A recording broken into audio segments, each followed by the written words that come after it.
Kunin mo yung ano, huwag mo muna tanggalin. Sige, sige. Tinanggal mo. Tester. Bikutan. Kapit mo na. Isa ka. Negative. Yan. Tama. Andadali mo na, boy. Yan. Tapos yan. Kaya training pa namin ito eh. Medyo virgin pa kasi eh. Ayan. 13.3 naman siya. Kaya lang, ang tanong dito pag naka-aircon kayo, paki-aircon. Tingin ko defective yung alternator mo. Ayun, nagdadrop nga sir. Pakibuksan pa ng ilaw. Buksan mo pa yung ilaw. 12.4 na lang. Pag binuksan pa yung headlight, 12 na lang. Nag-11. Patay ilaw, patay aircon. Ayan. Bali, nabutan dito si sir. Tinulungan natin. Patay ilaw, patay aircon. Paki-red po. Accelerate. 1,500. 1,500. Accelerate. 1,500. Baka i-drive eh.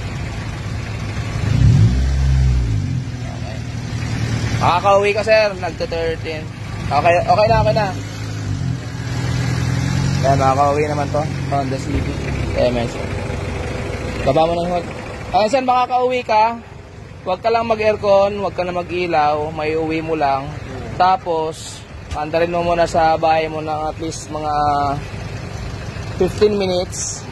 Nakaganyan lang. Tapos, para may reserve ka kinumagaan kung saan mo man dadaling shop. Yung alternator mo defective. Hindi niya na kaya yung load. Possible may tama yung load ng alternator. Pero nare-repair naman yan. Hindi mo kailangan magpalit ng buo.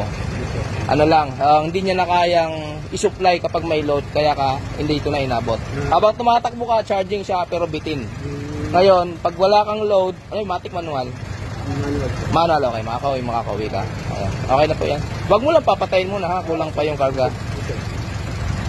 Saan ba kayo sa inyo, sir? I-waste nyo lang po yung shop namin. Makikita nyo na po yan. Okay na po yan. Thank you po. Thank you. Okay. Thank you.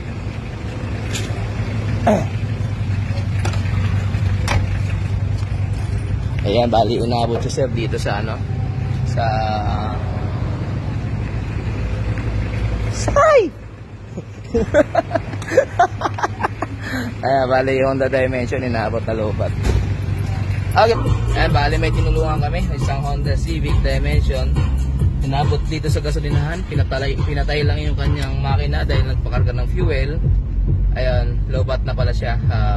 Abnormal yung charging ng kanyang alternator. Ayan, recommended natin na ipa-repair yung alternator. Bahala na siya kung saan dadalhin.